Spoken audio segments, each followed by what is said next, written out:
Afternoon, everyone.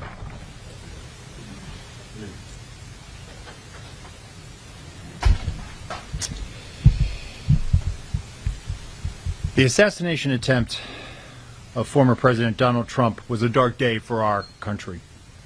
I again extend my deepest sympathies to the family of Corey Comparator and sincere wishes for a swift recovery for Mr. Copenhaver and Mr. Dutch. The Secret Service takes full responsibility for the tragic events of July 13th.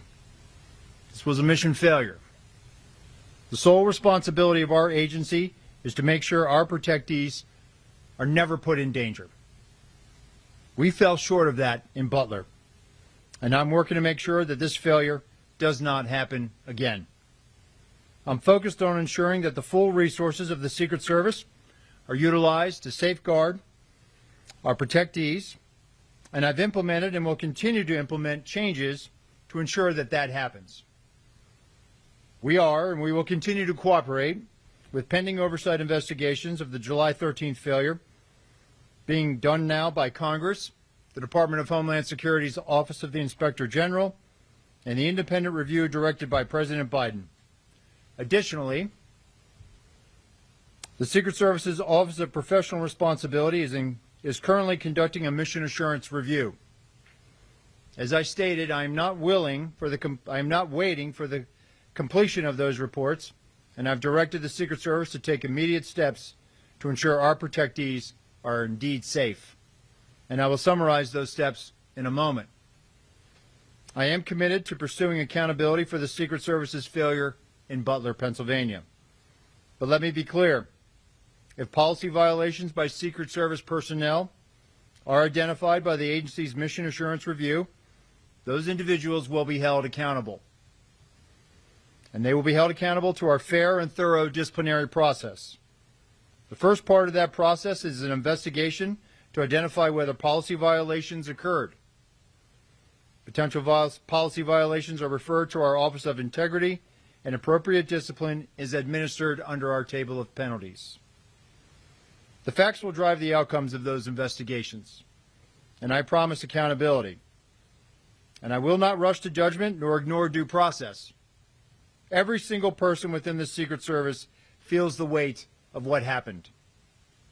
We are in an unprecedented threat environment and a high operational tempo during this presidential campaign. The men and women of the Secret Service are working incredibly hard and doing their jobs under difficult circumstances.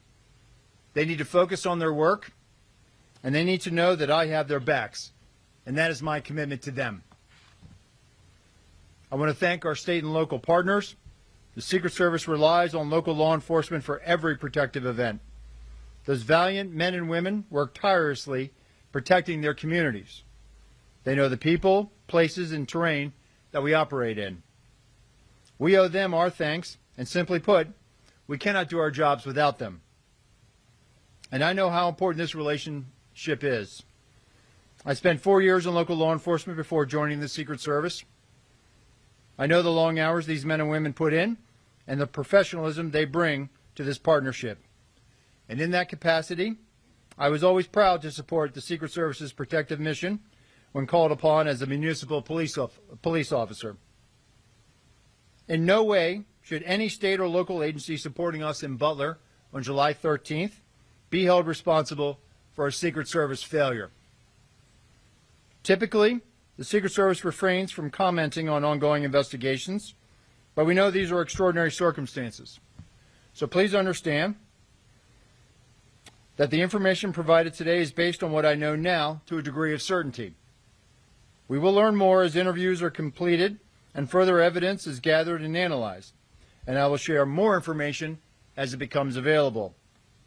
But I can say without a doubt that heroism was present that day. Secret Service agents rushed to the stage to shield the former president with their bodies within 3 seconds of bullets ringing out in an unflinching act of bravery. The Secret Service counter-sniper who neutralized the threat with a single shot undoubtedly saved countless lives. We're in a high operational tempo, and I need and I want our Secret Service workforce, the dedicated men and women of the Secret Service. I want to know and I want to make sure that they are uplifted so they can focus on carrying out the mission. They are worthy of trust and confidence, and they deserve your support. And let me take a moment to speak to the American people that are counting on us to do our job, to protect their ability to cast a vote for the candidate of their choice. The Secret Service's successes are largely unknown. You will only know of our failures, and those have been documented, and all of them are undeniably dark days in our nation's history. But let me tell you about the dedicated patriots of the Secret Service. These public servants are the quiet professionals working in the background, day in and day out. They are standing the watch, providing a blanket of protection to the people that work in the White House, to the thousands of people who attend political rallies and nominating conventions, to the thousands of American citizens who line Pennsylvania Avenue every 4 years on Inauguration Day to see the new president and the new vice president. And they are out there right now doing this mission. They are focused, and they live their professional lives committed to the values of this agency: justice, duty, loyalty, courage, and honesty. This is who we are, and this is what we do, and we will earn back your trust. I'll now provide a timeline of the visit to Butler, Pennsylvania. On July 8th, personnel assigned to the agency's Pittsburgh field office conducted planning meetings and a site walkthrough with law enforcement partners and campaign staff. On July 10th, Secret Service counter-sniper and technical security personnel arrived in Pittsburgh and began advanced planning for their teams. July 12th, the build-out of the campaign rally site began and continued through the early morning hours of July 13th. In the morning of July 13th, a site briefing was conducted with Secret Service personnel and law enforcement partners supporting the event. Secret Service personnel took their posts, and a technical security sweep of the protective site commenced prior to the site's opening to event staff, vendors, and to the public. At 12:30 p.m., the Secret Service opened the protective site to event staff and vendors, and then at 1 o'clock, magnetometer screening of the estimated 15,000 people attending the campaign rally event, staff, and vendors began. At 5:30 p.m., former President Trump arrived at the campaign rally via Secret Service motorcade, and at that time he met with supporters in a secure backstage area within the protective site. At 5:45 p.m., a local Butler County Emergency Services Unit counter-sniper team member texted the Secret Service counter-sniper team leader about a suspicious person and sent 2 photos of the individual, later identified as the assailant. At 5:53 p.m., the Secret Service counter-sniper team leader texted the Secret Service counter-sniper teams that local law enforcement was looking for a suspicious individual outside of the perimeter lurking around the AGR building. At this time, Secret Service personnel were operating with the knowledge that local law enforcement was working on an issue of a suspicious individual. The concept of local law enforcement working on such issues is common at sites. And on July 13th, there were over 100 calls for support. At 6 p.m., former President Trump took the stage to begin remarks.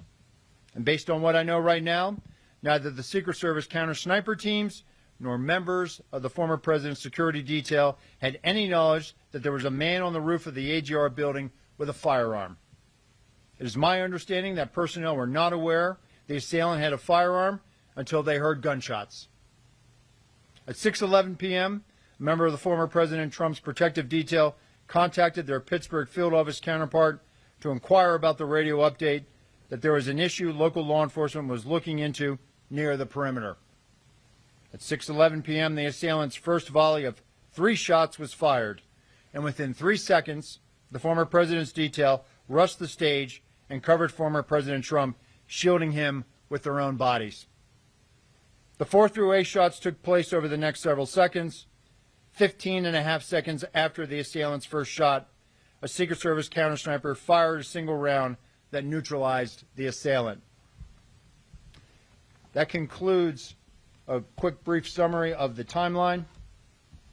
And with that, I'll turn it over to our staff here to begin any questions. Director, we're going to start with Fox News. David Spons for the first question. Hi, sir. Thank you for doing this. You said earlier this week to Congress that you said earlier this week to Congress that you don't want to tip anything on the scale as far as disciplinary action is concerned. I need to ask you, since you testified, has anyone been suspended with or without pay? Has anyone been fired? And will you tell us as people are disciplined along the way, or is this something we're going to need to just constantly be asking? Or will you update and tell us 5 people have been fired, 6 people, 7 people? What can you tell us? Sure. Thank you for that question, David. So, as I said in my opening statement, there are going to be, there's the mission assurance review. If that mission assurance review is looking into if there were policy violations, at that point now, if in fact there were policy violations, at that point now it'll go into a parallel path of a disciplinary type of investigation. Those are internal investigations that deal with employee matters, so we're not going to be able to provide real-time updates or continuously to provide you updates on that. But what I will tell you is that these are very thorough investigations, and if in fact there were policy violations and they are substantiated, those employees will be held accountable. I think, if I just may, sir, people want accountability. You may not be able to tell us names or positions or something, but will you be able to say that people have been disciplined? People want to hear that there's some accountability here. I will be able to, at least at a high level, provide at least some type of statement that people are being accountable, being held accountable. If I may, and I appreciate this, Fox Digital obtained some new video of somebody on the roof, which we believe is the assailant that was running back and forth while President Trump was speaking. What do you make when you see of that? How does that go with this timeline here? Yeah, so it affirms to me, and again, and you heard this from the FBI, and they're still conducting interviews and looking at this. It even just affirms to me that this was a failure. We should have had better protection for the protectee. We should have had better coverage on that roof line. We should have had at least some other set of eyes from the Secret Service point of view covering that. That building was very close to that outer perimeter, and we should have had more of a presence. And so as far as the timeline of him running back and forth, I know the FBI has provided a bit of a chronology as well, and so I'd have to go back and look at that. But the bottom line is this, David. This was a Secret Service failure. That roof line should have been covered. We should have had better eyes on that. Thanks, Director. We're going to go to the Washington Post. Carrie Stein, next question. Yeah, thank you so much for doing this. I have just a quick follow-up. Can you describe, you said there were 100 calls for support, who those calls came from and what those looked like? And also, moving forward, do you anticipate, and if so, what any different changes in protocol between how Secret Service communicates or works with local law enforcement specifically as they work to secure events or other things? Yeah, thank you for that question. So with regards to calls for support, it was a very hot day that day. There was a lot of not only EMS type of calls to address people, but there were people that needed some other type of law enforcement assistance. This candidly happens a lot at outdoor rallies, especially on hot days. So there was a lot of traffic, radio traffic on the local net about, hey, I need EMT here. So there was a lot of people that were needing assistance. With respect to the interoperability, so one of the things that I've directed is I've commissioned a task force. And that task force is going to be leveraging the resources of the Department of Homeland Security. It'll be co-chaired in all likelihood by someone from the Secret Service and someone from CISA. And I think we're also going to bring in some state and local law enforcement. The interoperability challenge, it's not an easy fix. It's not as simple as just trying to figure out the local frequency of the agency you're working with and then piping that into your radio network. It requires a substantial technical fix. In the meantime, before we can get to that, what I need to have is I need to make sure that our folks, when they're out there, we use a counterpart system. On the day in Butler, we had a Pennsylvania State Trooper in our security room. They also had a unified command post that had some of the other agencies that were on site that day. It is plainly obvious to me that we didn't have access to certain information, not by anybody's fault. It just so happened that there was a sense of urgency, that there might have been radio traffic that we missed. We have to do a better job of that. So moving forward, in addition to this task force that we'll provide more information on next week as we begin to stand that up, I've also directed all of our SACs, our special agents in charge of field offices across the country, to reevaluate where we put our security rooms. If a state or local sets up a unified command post, maybe we need to be in that room as well, as opposed to just being in another room and relying on that counterpart system. It was so apparent to me that in this incident, in the final 30 seconds, which has been the focus of what happened before the assailant opened fire, there was clearly radio transmissions that may have happened on that local radio net that we did not have. And so we have to do a better job of co-locating, leveraging that counterpart system, and this is going to drive our operations going forward.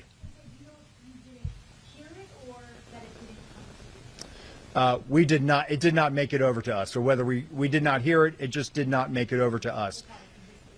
It did not make it to us. And I go back to my opening statement where the members of the detail, they did not, all they knew that the issue, that the locals were working an issue at the president's 3 o'clock, which would have been off to his right, which is where the shot came from.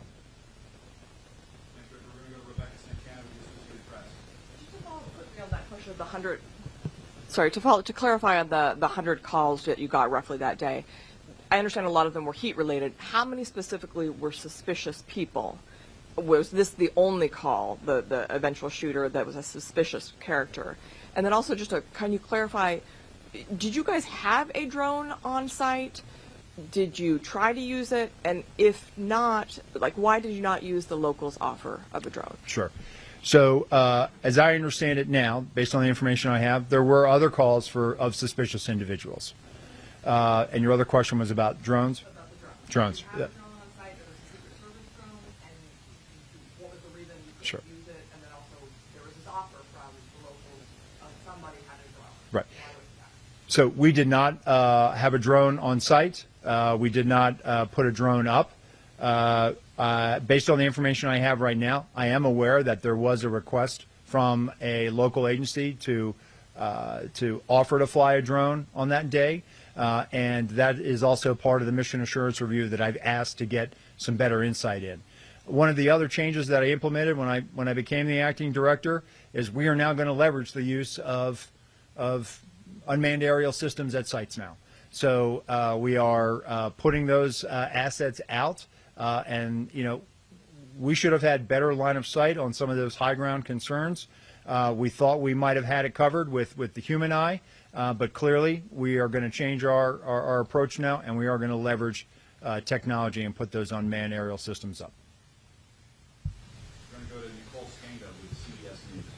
Thank you so much for doing this. You mentioned that there were text messages from Butler ESU to U.S. Secret Service counter snipers.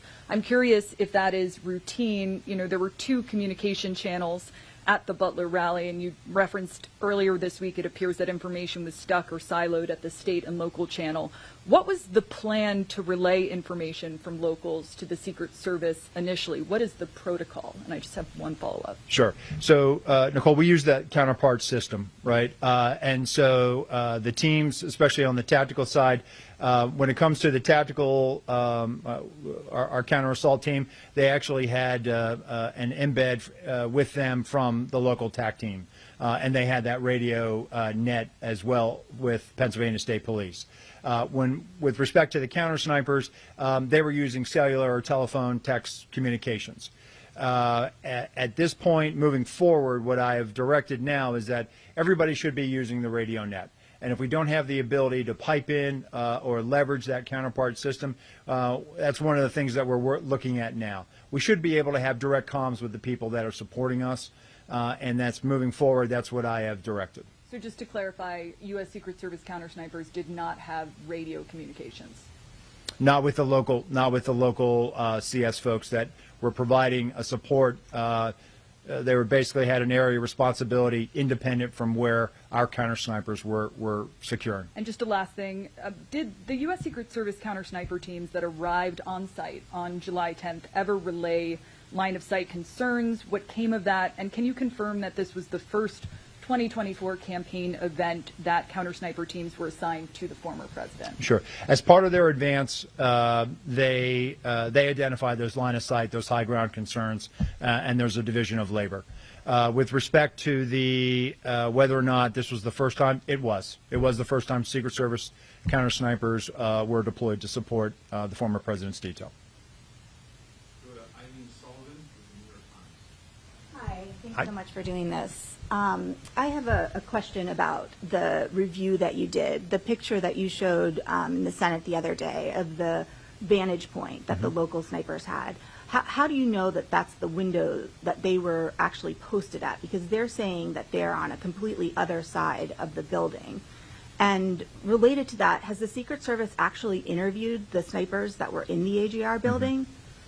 So thank you for that. So once the FBI had released the Butler Farm Show site, we were able to take custody of it, and we sent the full resources of our Office of Investigations, which included the Forensic Services Division. We did a full site reconstruction, and this is part of our ongoing mission assurance review. And as part of that, that also included the plotting and also trying to identify where not only our personnel were, but also where state and local law enforcement were. And then the second part of your question was? Well, so, I mean, how did you identify where they were?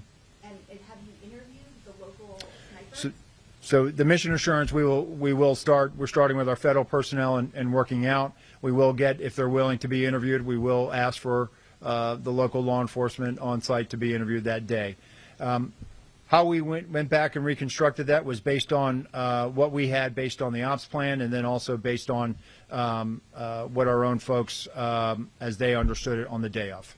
Well, but I mean, you talked a lot about how you may not have been as specific as you need to be. So how do you know that they were in that window, that if they looked left, they could have seen something? Because Yeah. they're saying there's no way they couldn't see any of the roofs from where they were posted at the other side. So I think what we'll do is we'll let the mission assurance play that out, and we'll look forward to interviewing them and definitely getting their side of the story. But what I also want to reiterate is this was a Secret Service failure, and so they should not be blamed. We're not trying to shift blame to anybody, and that's the important takeaway, that we need our state and local partners out there doing this with us every day. Thanks, Director. We're going to go to Peter Thomas at ABC News. Director, thank you for taking the time. Just a couple questions, if you could walk us through some things to help us better understand. Have you gotten to the bottom of why there was no one stationed on the roof from a law enforcement perspective, and why there was no one there to secure the building to make sure no one could get up there? Have you gotten any clarity on why those two lapses in security were in place? And I have a couple quick follow-ups. Sure. It's something that, again, having been there the day after I was named the acting director, I wanted to put eyes on and go up there and see it. Yes, And looking at that site, it really, seeing how close that site was to the stage, seeing where it was, it definitely raised a lot of questions in my mind that there should have been physical presence, if not on the roof, that there should have been better security to prevent anyone from getting up on that roof. So moving forward, I've directed our Office of Protective Operations and our Special Operations Division now that when we are up operational and we have counter snipers out there, that we're working with locals, and that they in fact will also be out present. At the very least, the presence of a law enforcement officer can deter a lot of bad activity. Having been a local police officer, I will never know how many crimes I prevented just by being there, just by walking the street and being out there. And so moving forward, one of the things that we want to do is we want to deter people from even thinking about trying to do something like this again. And the only way we can do that is leveraging not only the resources that we have, but the resources of our state and locals and putting them out there in an overt presence. Two very quick follow-ups. You talked at length at the hearing the other day about the system that did not operate that could detect drones. Can you describe a little bit of how that works? Does that go in the sky itself to detect the drones? And then finally, the interoperability issue. I'm clear in terms of that Secret Service radios were not communicating with the locals. But you had people in the command post, right, who in theory could hear and know some basics of what was going on. Is that am I understanding that correctly?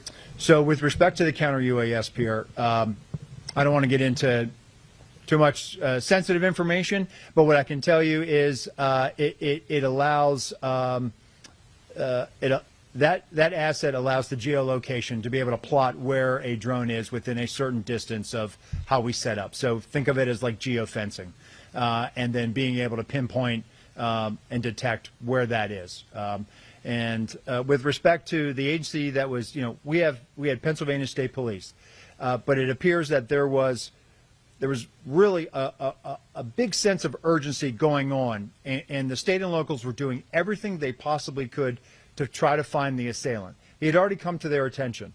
They were actively trying to find him, and I believe everyone was doing their level best to try to locate him. But there could have been other agencies that were putting out radio transmissions, and this is something that we'll work with the FBI to get further on.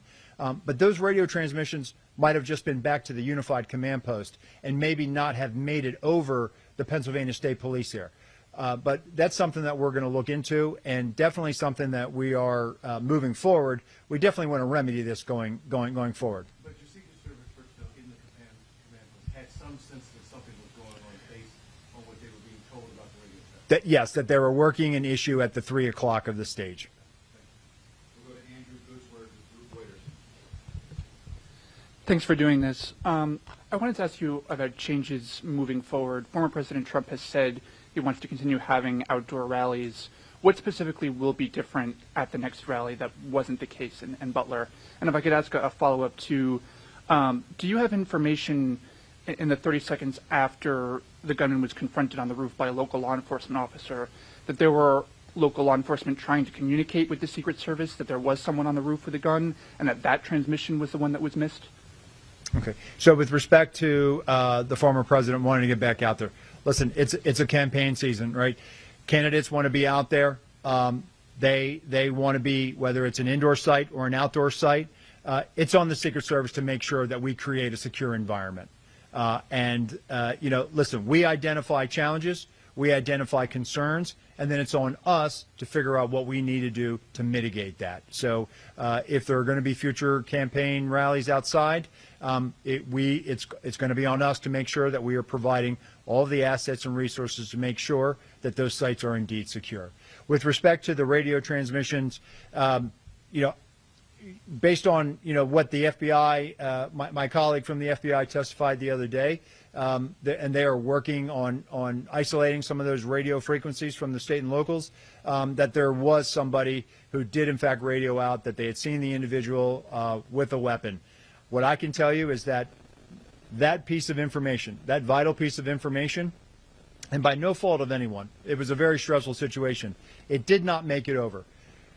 Our detail, our counter snipers, everyone that was there that day, were operating under the assumption and under the last bit of information they had received that there was an issue that the locals were working at the 3 o'clock. That's the bit of information that we had, not anything about a weapon. We'll go to Holmes Library with CNN. I wanted you to address, or if you can, describe the Pittsburgh field office and their level of experience, especially in preparing for events like this, and also have they explained their thinking and how they defined the perimeter that day? Sure. Thanks, Holmes.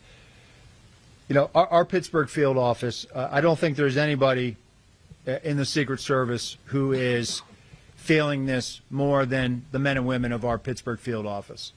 And I've met with them. and they are down right now. And so when I've met with them the other day, it was very difficult. It's difficult for them. They feel like they let their colleagues down. They feel like they let the country down. And they are wearing this, and it's open. You can see it. It's an open wound that they are carrying. They are a very experienced office. And what I will say is they are cooperating with the mission assurance.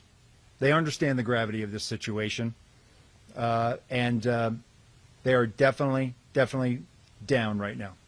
Now, if I can, one follow-up. You testified about one of the Secret Service failures was an assumption that day. I'm curious, how the Secret Service can even make assumptions regarding protections, because it seems antithetical to the entire protection mission. Yeah.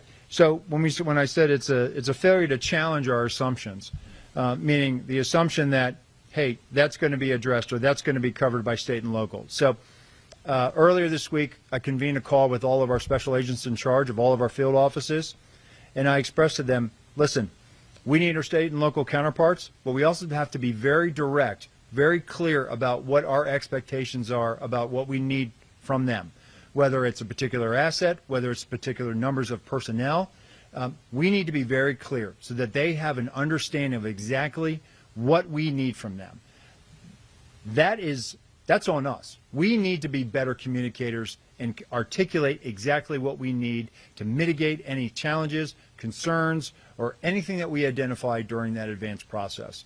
And so I have full confidence in our SACs in the field. I have full confidence in our state and local counterparts that moving forward now, we're not going to have this assumption that, oh, we think that they have it. No, we're going to work together. We're going to have good, hard, fierce conversations about what we're going to do, and then we're going to go out there and we're going to make all of these venues secure moving forward. We'll go to Ryan Barber with the Wall Street Journal. Thank you, Acting Director. One thing, for starters, I was hoping you could elaborate a little bit on a portion of the timeline in which you address a communication between the Secret Service detail and personnel at the Pittsburgh field office. It just struck me as a little vague, and I was curious if you could elaborate on what that communication was. So the former president's details, they had an advanced person on the ground who was responsible for the site. The radio transmission goes out about locals working an issue at the 3 o'clock. The member of that detail called their Pittsburgh field office counterpart. Hey, what do you know about this? Right in the middle of that phone conversation, the shots begin firing. So that's the context of it. And sorry if I missed. Could you say how they became aware of the locals working an issue in the first place to even have that conversation with them? That was the radio transmission that was put out by our security room. I got it. Okay. Just to follow up, I'm curious about, you mentioned that this was the first event where Secret Service counter snipers had been assigned as part of the security for former President Trump. To what extent do you think that factored into what were ultimately shown to be the failures? Just that this was a first time, at least in a while, in his capacity as a former president, that they were there on the site. So the novelty of it. Sorry. Sure. So let me just clarify one thing. This was the first time that Secret Service counter snipers, but the former president at campaign rallies has actually been getting state and local resources, so tactical assets, counter snipers from state and locals. So with respect to why they were there in Butler, listen, we evaluate our threat landscape every day. We calibrate based on that threat. We evaluated a threat stream that we have, and we put our Secret Service counter sniper personnel out there. And looking back, it was very fortunate that we did. But the former president will have counter sniper coverage moving forward, as will the president, the vice president, Senator Vance, and then we'll await the eventual Democratic vice presidential nominee. We are going to put full resources out there to make sure that our campaign cadence now is obviously picked up, and we're going to make sure that we have all the resources out there to address any challenges that we have. We'll go in the front, Julia Haynes, and NBC News. Thank you. As you're doing this review, are you looking at the days leading up to this event and the instructions that you gave to state and local and federal partners? I know in the past there used to be a PowerPoint presentation that was given before events like people who were part of each unit in the Secret Service would stand up, go through the mission, who was assigned to them, what they'd be doing. I understand that did not happen in this case and hasn't been happening for some time prior. Is that something you think was missing here? Is that something you might review and bring back? And do you also think the Secret Service is too reliant on state, local, and federal? I mean, you have almost 2,000 HSI agents helping in events coming this fall. That's a third of their workforce, and it takes a lot from state and locals as well. So first, would you bring back the PowerPoint? Do you think there should have been more planning? And are you too reliant on state and local and other partners? Thanks, Julia. So that will be part of the mission assurance, the communications and what was communicated leading up to it. What I can tell you now, based on information I have, is there was, and what you're referring to is what we call a police meeting, where we bring all the agencies together that will be directly supporting a particular visit. We know that there was a meeting. We know that there were agencies from the various jurisdictions were present. The ones, and when I say that, the ones that were the primary ones identified with providing support and were going to be involved in the advanced planning process, meaning they were going to provide a counterpart, kind of like what you said, the PowerPoint. If you're going to be conducting the site, this is Special Agent so-and-so, and here's their contact info. And then usually at the end of that meeting, everyone kind of goes off and they form up and they go over, how they're going to go out and do the walkthroughs and identify some of the things. Based on the information, I don't know about the PowerPoint. I can tell you that there was a police meeting. With respect to the PowerPoint, I certainly think that visuals are always good. I think that if we're not using it, we certainly will. But that goes back to my direction that we have to be very specific about what we're communicating and what our expectations are moving forward. With respect to the reliance on state and local law enforcement, listen, there are 700,000 full-time law enforcement officers, over 700,000 full-time law enforcement officers in the United States. The majority of prosecutions in the criminal justice system in the United States are done by state and locals. That's a result of criminal investigations that they do every day in their communities to keep them safe. Over 135 officers died last year serving their communities, federal, state, and local. 47 of them died by violent means, gunfire. There's not an over-reliance on them. They're out there every day securing their communities. They know the terrain. They know the people. More importantly, they know the local laws. If you're in a state where it's open carry, we're going to rely on them to enforce local laws. I, as a federal agent, cannot go out there and enforce the laws of the Commonwealth of Pennsylvania.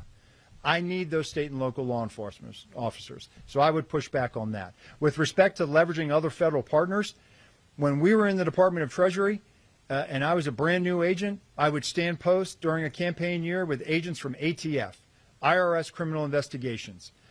We were all one big happy family. Customs. Customs moved over to DHS just like we did. So we do this every 4 years. We rely on those partners. We use them during national special security events like the Democratic National Convention, the United Nations General Assembly, the presidential inauguration. Those are whole of government security operations, which the Secret Service is the lead planning for, and we're going to bring in partners from across the government. I don't feel that it's an over-reliance. It's something that we have done going back to our days at Treasury, and we're going to continue to do that. We need those partners, and we need those state and local officers. Can I follow up here?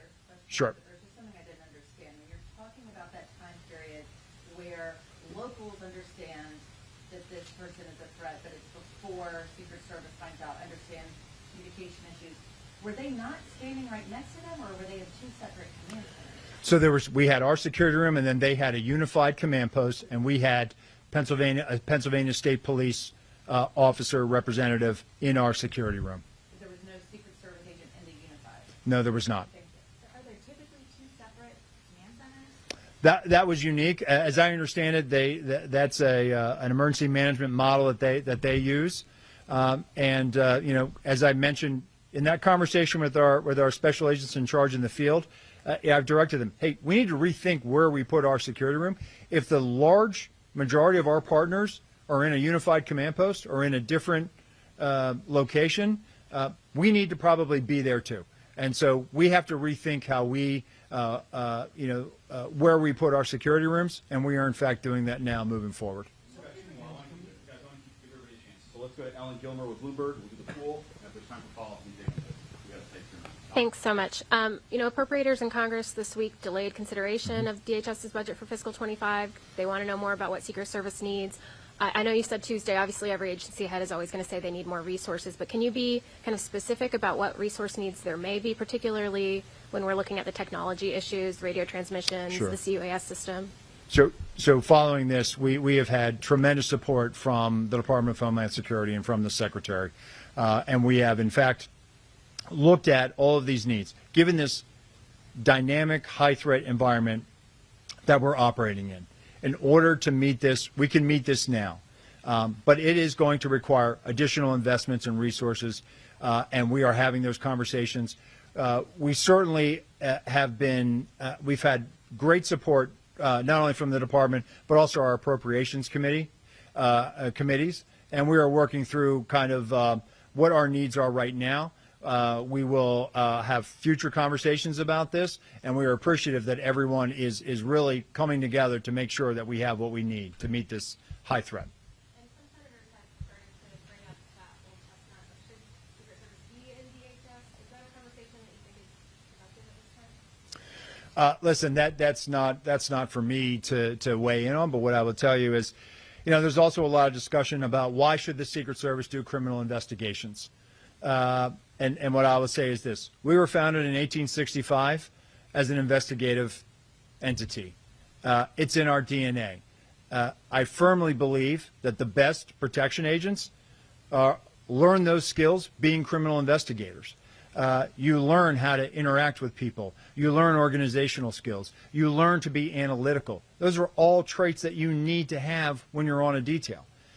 Moreover, if you look at where we are today, buildings, communities, everything is interconnected. And so we have a particular expertise in cyber and in cybercrime and critical systems protection.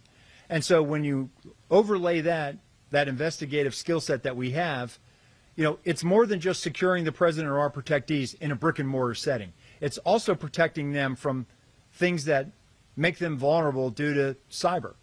And so the only way to learn those skills, to be able to detect, to be able to analyze, to be able to make sure that we are hardening not only cyber systems, but hardening a building that is fed by cyber systems, the only way to gain that experience, that knowledge, is to be able to do criminal investigations. Additionally, it is within our investigative authority to follow up on threats. People make threats to the president and the people we protect every day. We need to have that domestic and international network of field offices to be able to track down those threats. And if necessary, bring those people to justice and present them to a U.S. Attorney's office. So I know there's been a lot of talk. Should we or shouldn't we? Should we do this? Should we be in DHS? The bottom line is this.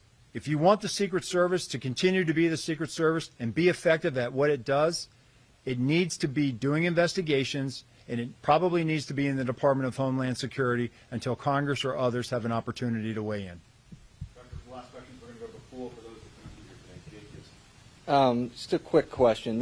There's a report that a whistleblower has alleged that you personally directed cuts to the Counter Surveillance Division, which led to the threat assessments team failing to perform its duties that it typically would before the Butler rally. Is that accurate? Is that allegation accurate?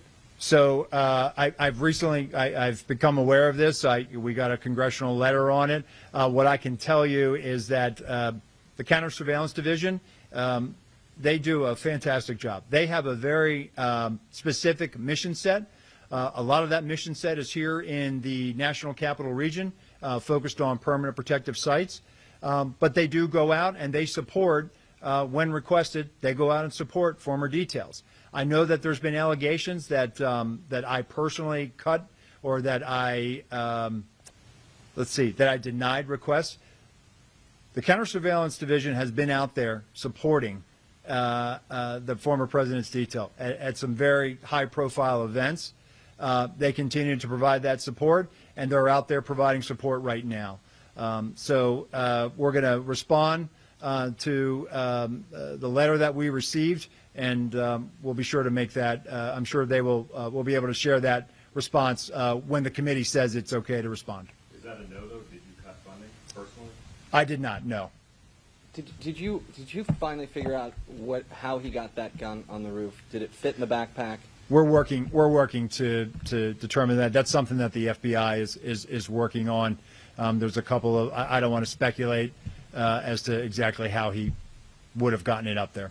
Director Rowe, the 2024 campaign is heating up. Y'all are adding more and more candidates to your protection list.